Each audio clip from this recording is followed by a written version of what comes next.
Iran का नया कानून, जी हां, बहुत सख्त और स्ट्रिक्ट कानून ईरान ने स्ट्रेट ऑफ हॉर्मुज के लिए बना दिया है, जहां अमेरिका और इजराइल और यूरोप का और पूरी दुनिया का ईरान पर प्रेशर यह था कि हॉर्मुज में ईरान पैसे ना ले। अब कानून यह है कि रियल टाइम में वो अपडेट लेगा और अपडेट देगा। जो जहाज गुजरेंगे उन पर वो टैक्स भी लेगा, पैसा भी वसूलेगा, और इसकी पूरी अथॉरिटी, पूरा एक सिस्टम ईरान ने बना दिया है। यानी हॉर्मुज के लिए पक्का कानून ईरान ने बना दिया है। यहां तक कि ईरान ने इतनी सख्ती की है और सख्त कानून बनाया है कि जो स्ट्रेट ऑफ हॉर्मुज में, इंटरनेशनल वाटर में इंटरनेट की जो तारें बिछी हैं, उन तारों के लिए भी किराया वसूलेगा ईरान, और सारी दुनिया मजबूरी में पैसा ईरान को देगी। पिछले 24 घंटे के अंदर कई ऐसी चीजें हुई हैं जिससे जंग की संभावना बढ़ गई है। अभी 12 घंटे पहले यूएई के अंदर हमला हुआ, वो भी यूएई के न्यूक्लियर पावर प्लांट पर। जी हां, और हमला कामयाब था। ये ड्रोन हमला था, इल्जाम ईरान पर था, तनाव बढ़ गया था। ईरान ने तुरंत ये भी क्लियर कर दिया कि यह हमला हमने नहीं किया। शक इराक की सरजमीन पे था कि इराक की सरजमीन से ईरानी समर्थक लड़ाकों ने ड्रोन हमला किया था, लेकिन इससे पहले कि यूएई कुछ करता, ईरान ने क्लियर कर दिया था कि यह हमला हमने नहीं किया है। इसके बाद सऊदी अरब ने भी, ये देखिए प्रूफ, सऊदी अरब ने भी ऐलान किया और जानकारी दी कि इराक से 3 ड्रोन लॉन्च हुए थे हम पर हमला करने के लिए, जिसे हमने मार गिराया है। यानी ईरान हो या ईरान के समर्थक लड़ाकू ग्रुप एक्टिव हो चुके हैं। वहीं अमेरिका ने कहा है कि ईरान ने हमें 14 पॉइंट्स का नया प्रपोजल दिया है, लेकिन वो हमारे लिए इनफ नहीं, हमारे लिए काफ़ी नहीं है। यह बात बहुत क्लियर है कि ईरान जो भी ऑफर देगा अमेरिका को, अमेरिका एक्सेप्ट नहीं करेगा दोस्तों, क्योंकि अमेरिका को डील करनी ही नहीं थी।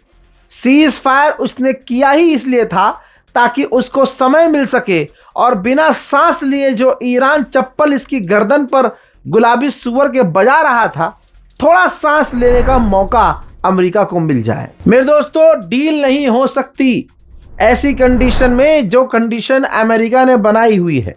स्टेट ईरानियन मीडिया दावा कर रहा है कि ईरान और अमेरिका के बीच कई तरह के तनाव हैं।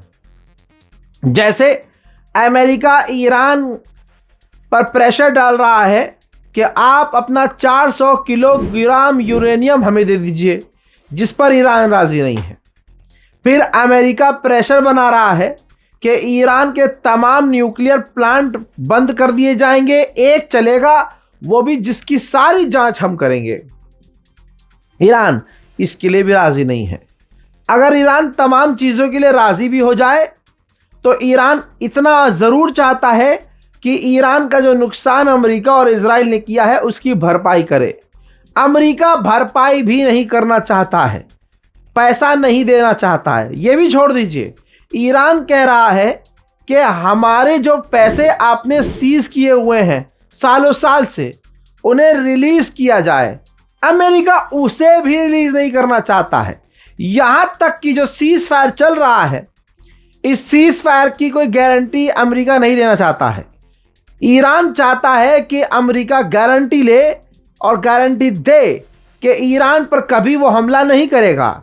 अमेरिका ये गारंटी भी देना नहीं चाहता है, जिसकी वजह से अमेरिका और ईरान के बीच किसी भी तरह की डील मुमकिन नजर नहीं आ रही है। उधर ईरान का साफ कहना है कि अमेरिका ने जो हमारा नुकसान किया है उसकी भरपाई करे। अमेरिका ने जो हमारे पैसे सीज किए हुए हैं सालों साल से, सारे पैसे रिलीज करे। ईरान पर जो पाबंदियां अमेरिका ने लगा रखी हैं आज तक, वो तमाम पाबंदियां हटाएं। हमला नहीं करेगा अमेरिका हम पर कभी, इसकी गारंटी दे। और स्ट्रेट ऑफ हॉर्मुज हमारा है, इसे हम चलाएंगे, इसको मान ले अमेरिका। तो ईरान अपनी जिद पर है, अमेरिका अपनी जिद पर। उधर तमाम इंटेलिजेंस रिपोर्ट आ चुकी हैं। ये देखिए, अगले हफ्ते ईरान पर अमेरिका और इजराइल मिलकर हमला कर सकते हैं, तैयारी पूरी हो चुकी है। मैं खुद इस बात को बार बार कह रहा हूं कि ईरान पर हमला हो सकता है, क्योंकि कोई बातचीत नहीं बन रही है। और मैं बार बार कह रहा हूं कि ये सीज फायर अमेरिका ने किया ही इसलिए था ताकि उसे समय मिल जाए, जो कि ईरान ने एक बार फिर से जाल में फंसकर डील की, जिसका खामियाजा ईरान को भुगतना पड़ सकता है। हालात इतने सख्त हैं कि इस वक्त जब आप हमारा अपडेट देख रहे हैं, नेतन्याहू ऑलरेडी अपनी कैबिनेट मीटिंग कर रहा है, हाई लेवल की मीटिंग कर रहा है, कमांडरों से मुलाकात कर रहा है। और ये इजराइल ही है कि किसी भी हालत में वो एक बार फिर से ईरान पर हमला करने और करवाने की ताक में है। ईरान अभी भी, ये सैटेलाइट इमेज है, ईरान अभी भी अपने कर्ग आइलैंड पर लगभग उसके 20 जहाज, 20 टैंकर खड़े हैं, उनके अंदर तेल लोड कर रहा है। यानी ईरान अभी भी तेल एक्सपोर्ट कर रहा है, दुनिया को तेल बेच रहा है, और अमेरिका की नाक के नीचे ये सब कर रहा है, और अमेरिका कुछ उखाड़ नहीं पा रहा है।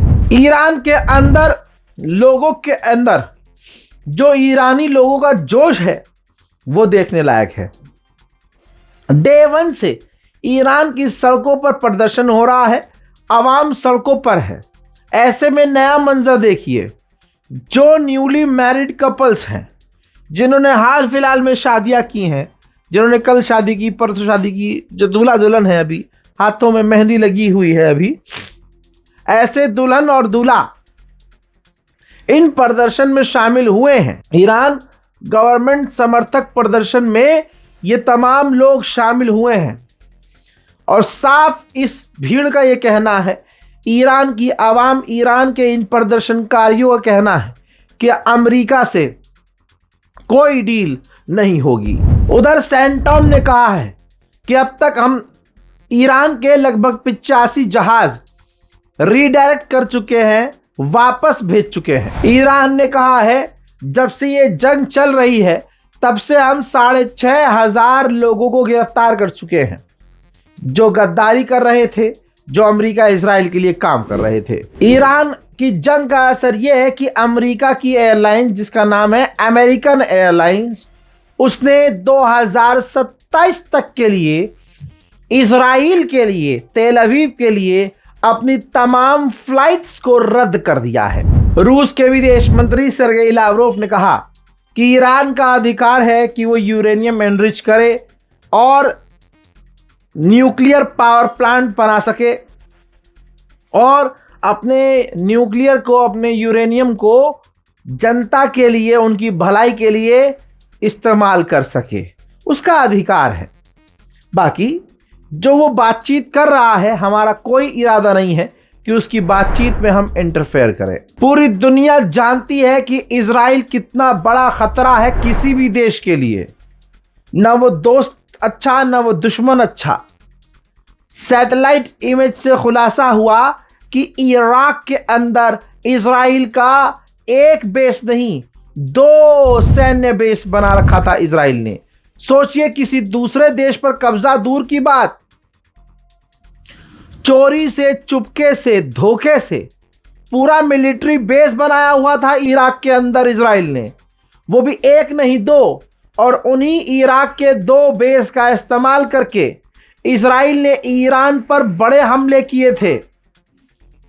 और अब खुलासा हुआ है, अब जिन इराकी अधिकारियों को इसकी भनक लगी थी, उन्होंने जब जांच करना शुरू की तो इराक के अंदर मूसाद के जरिए इजराइल ने उनका कत्ल करवा दिया।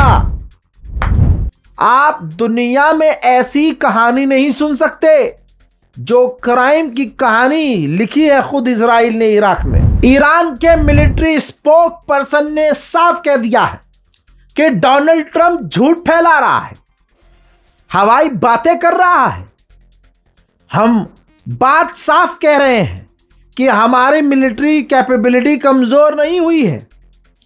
अमेरिका हमारी डिप्लोमेसी के आगे सरेंडर करे, वरना उसे हम अपनी मिसाइल पावर दिखाएंगे। डोनाल्ड ट्रंप के एडवाइजर और करीबी ने कहा है कि डोनाल्ड ट्रंप का सब्र टूटता जा रहा है। ईरान के पास बहुत कम समय है, ईरान जल्द से जल्द डील कर ले, वरना ईरान को बड़ी मुसीबत होने वाली है। वहीं ईरान साफ कह रहा है कि अमेरिका के आगे हम घुटने नहीं टेकेंगे। 64% अमेरिकियों का मानना है, 64% 64 यानी 64% आवाम, अमेरिकी आवाम का मानना यह है कि ईरान के साथ जो ये जंग छेड़ी गई है इसकी जरूरत ही नहीं थी। उधर नेतन्याहू ने एक बार फिर से डोनाल्ड ट्रंप से बात की है। यह बातचीत कई घंटे रही है और इसमें डोनाल्ड ट्रंप पर प्रेशर नेतन्याहू ने डाला है कि ईरान पर हमला किया जाए। सैटेलाइट इमेज से देखिए खुलासा हो रहा है कि मिडिल ईस्ट के अंदर, खासकर इजराइल के अंदर हथियार लेकर मिलिट्री जहाज उतर रहे हैं। मिडिल ईस्ट में इतने हथियार नहीं हैं जितने हथियार अमेरिका ने इजराइल को पहुंचा दिए हैं। उधर IRGC ने कहा है कि ईरान के अंदर अमेरिका ने जो गद्दारों को हथियार भेजे थे, उत्पात पहुंचाने के लिए ऐसे हथियारों को हमने सीज किया है। उधर डोनाल्ड ट्रंप ने भी पोस्ट किया है, दोबारा वही बात कि ईरान के पास समय कम है, ईरान जल्द से जल्द डील करे, मेरा सब्र का बांध टूट रहा है, ईरान डील करे वरना हम ईरान को मिटा देंगे। उधर मीडिएटर पाकिस्तान का दबाव दोनों पर है कि दोनों डायरेक्ट बातचीत करें, आमने सामने बात करें। बड़ी डेवलपमेंट यह है कि ईरान कह रहा है कि हम अपना एनरिच यूरेनियम रूस को देने के लिए तैयार हैं, लेकिन अमेरिका ऐसा नहीं चाहता कि रशिया को यूरेनियम मिल जाए। खबर अब यह आ रही है कि ईरान के तेल से पाबंदी हटाने के लिए, ईरान के तेल पर जो पाबंदी अमेरिका ने लगाई थी, उन पाबंदियों को हटाने के लिए अमेरिका राजी हो गया है। और अगर ऐसा होता है तो आप समझ सकते हैं कि अमेरिका कितना उतावला है। उधर अगर तेल की बात हो रही है तो ये लीजिए, गुलामों के गुलाम देख ले, तुम्हारा बाप उखाड़ कुछ नहीं पाया। जो छूट भारत को डोनाल्ड ट्रंप ने तेल खरीदने की रशिया से दी थी, वो टाइमलाइन खत्म हो चुकी है और भारत को अब रूस से तेल खरीदने की इजाजत नहीं है। यही होता है जब आप गुलाम को प्रधानमंत्री मान लेते हो। अब मोदी की गुलामी पर कई तरह के सवाल उठ रहे हैं, लेकिन अंधभक्त कहते किसे हैं यह भी साफ नजर आ रहा है। आज भी पेट्रोल, डीजल, गैस की महंगाई और भारत में हर चीज की महंगाई, करप्शन, बवाल, नरसंहार, हर चीज, हर नेगेटिविटी को भक्त पॉजिटिव वे में देखता है, जिसे कहते हैं गोबर भक्त। जर्मनी के चांसलर ने कहा कि ईरान पूरी दुनिया को हॉस्टेज बनाना, कैदी बनाना बंद करे। अमेरिका, इजराइल और अरब के ऊपर, उनके साथियों के ऊपर हमले बंद करे और इलाके में शांति लेकर आए। ईरान ने कहा है कि साउथ फारस रिफाइनरी जो हमारी डैमेज हुई थी, उस डैमेज को ठीक करने के लिए ही हमें 2 साल लगेंगे। अमेरिका ने ईरान के एक टैंकर के ऊपर पाबंदी लगाई थी, उस टैंकर ने अमेरिका के ब्लॉकेज को तोड़ा और तेल लेकर चौड़े में वहां से निकल गया। अमेरिका टुकुर टुकुर देखता रहा। पाकिस्तान की फौज सऊदी अरब पे, हम तो ये कह रहे थे कि भेजेगा, थोड़ी चूक हो गई भाई, मिस्टेक हो गया। खुलासा ये हुआ कि जंग के दौरान ही 8000 पाकिस्तानी फौजियों को पाकिस्तान ने सऊदी अरब भेजा था। अपने चाइनीज एयर डिफेंस सिस्टम, अपने एक्सपर्ट और अपने लॉन्ग रेंज की मिसाइलें, ये तमाम सैन्य चीजें सऊदी अरब में भेजी और तैनात की थी ईरान के खिलाफ। हालांकि इससे फायदा होता नजर नहीं आया सऊदी अरब का, लेकिन पाकिस्तान ने डिफेंस एग्रीमेंट का वादा जंग के दौरान पूरा किया था। ईरान की आवाम, ईरान के लोग बहुत ज़्यादा सीरियस हैं जंग के लिए। वो खुद डील नहीं चाहते और उनको पता है कि अमेरिका धोखा देगा। ये देखिए, चंद मंजर दिखा रहा हूं। ईरान की आवाम को आपने देखा कल तक कि टीवी चैनल पर AK-47 चलानी सिखाई जा रही है और आज सड़कों पर कैंप लगे हुए हैं। सड़कों के ऊपर आम लोगों को बंदूक चलाना सिखाया जा रहा है। ईरान के मिलिट्री ऑफिशियल ने धमकी दी है लाइव और कहा है कि मैं अमेरिकी फौजियों से कहना चाहता हूं पीछे हट जाए, वरना स्ट्रेट ऑफ हॉर्मुज़ तुम्हारे लिए कब्रिस्तान बन जाएगा। अमेरिकी सेनेटर ने ट्वीट किया है कि अगर डोनाल्ड ट्रंप अमेरिकी फौज को ईरान में उतारते हैं तो फिर अमेरिका के अंदर रेवोल्यूशन शुरू हो जाएगा, क्योंकि हम बहुत झेल चुके हैं, हम किसी और की जंग नहीं लड़ने वाले। पूरी दुनिया का सबसे बड़ा गुलाम, मतलब सबसे बड़ा विश्वगुरु अपने आप को समझने वाला मोदी, जो भारत के प्रधानमंत्री हैं, उन्होंने कहा कि सदी का सबसे बड़ा डिजास्टर हम झेल रहे हैं। पहले हमने कोरोना झेला, फिर ये झेला, फिर वो झेला, लॉकडाउन झेला और अब हम दुनिया का सबसे बड़ा एनर्जी क्राइसिस झेल रहे हैं। हालांकि कोई ये नहीं पूछ रहा है कि अबे ये बता, इतना बड़ा आदमी, इतना तू दूरदर्शन वाला आदमी है, ये बता जो रशिया से तेल लिया भारत ने पूरे साल भर दबा के तेल लिया, वो तेल गया कहाँ? रिपोर्ट ये है कि वो तेल रिफाइन करके इस मोदी सरकार ने दूसरे देशों को बेच दिया, जबकि कमी हमें खुद थी। ईरान के राष्ट्रपति मसूद पेज़ेश्कियान ने बड़ी बात कही। उन्होंने कहा कि अमेरिका और इजराइल अपनी पूरी ताकत इस्तेमाल कर रहे हैं मुसलमानों को आपस में लड़वाने के लिए। उधर अमेरिका का एक और MQ-9 रीपर हौथीज ने मार गिराया है।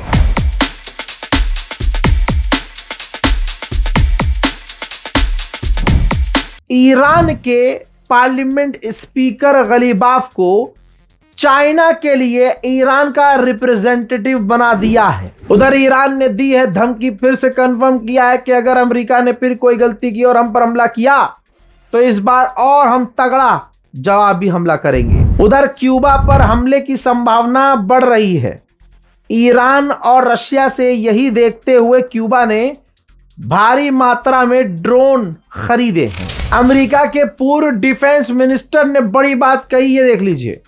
उन्होंने कहा, बहुत बड़ा बयान है जिसकी वजह से अमेरिकी और गुस्से में आ रहे हैं। अमेरिका के पूर्व डिफेंस मिनिस्टर ने कहा कि मेरे कार्यकाल में भी नेतन्याहू ने मुझसे कहा कि सिर्फ हम एक हमला करेंगे, ईरान की रिजीम गिर जाएगी। मैंने उसी वक्त नेतन्याहू से कह दिया, नहीं, ईरान काफ़ी मजबूत है, ईरान की रिजीम काफ़ी मजबूत है। नेतन्याहू ने अगले कई सालों तक हमें यह समझाने की कोशिश की कि ईरान पर हमला करना चाहिए, ईरान का परमाणु हमारे लिए खतरा है, जबकि ईरान के यूरेनियम के इलाकों में 2-2 बार हमने हमला कर दिया। ये खुद अमेरिकी ऑफिशियल ने कंफर्म किया, लेकिन हमने क्या देखा कि ईरान आज भी मजबूत है। मैंने शुरू में ही अपने कार्यकाल में कह दिया था नेतन्याहू से कि नहीं, तुम गलत हो, ईरान पर हमला करके तुम उसकी रिजीम नहीं गिरा सकते। हमारा कार्यकाल खत्म हुआ, डोनाल्ड ट्रंप आया और उसको अपनी बातों में नेतन्याहू ने फंसाया और अमेरिका को जंग में घसीट दिया। उधर डोनाल्ड ट्रंप ने अपनी टीम को समन कर लिया है, बुला लिया है तमाम अपनी टीम को ईरान से जंग के हालात को देखते हुए, क्योंकि डोनाल्ड ट्रंप पर फिर से नेतन्याहू का प्रेशर है कि ईरान पर हमला किया जाए। ईरान के कश्फ आइलैंड पर ईरान के एयर डिफेंस सिस्टम एक्टिव हो चुके हैं। इसी के साथ एक डोनाल्ड ट्रंप का ऐसा ट्वीट जिससे पूरी दुनिया हिल गई है। डोनाल्ड ट्रंप ने ट्वीट किया है, ये रहा ट्वीट जिसमें उसने साफ कहा है कि हम ईरान पर कल हमला करने वाले थे, लेकिन तीनों अरब देशों के कहने पर, जिसमें उन्होंने नाम लिया कि अमीर जो कतर के हैं तमीम बिन हमाद अल थानी और क्राउन प्रिंस सऊदी अरब के मोहम्मद बिन सलमान और UAE के प्रेसिडेंट मोहम्मद बिन जायद अल नहयान, तीनों ने मुझसे अमेरिका से रिक्वेस्ट की कि ईरान पर हमला ना करना। लिहाजा मैंने अपने फौज के कमांडर को आदेश दिया कि ईरान पर हमला ना करें, क्योंकि हमारे तीनों अरब एलाई साथियों का यह कहना है कि बातचीत सीरियस चल रही है, ईरान से बढ़िया डील हो सकती है। सो मैंने ईरान पर हमला रुकवा दिया है, लेकिन अपने फौज के कमांडर को कह दिया है कि अलर्ट पर रहना और पूरी ताकत से ईरान पर हमला करने के लिए राजी रहना, तैयार रहना। यानी मोहम्मद बिन सलमान, यूएई के प्रेसिडेंट और कतर के अमीर, यानी इन तमाम तीनों अरब देशों ने ईरान पर हमले को रोका।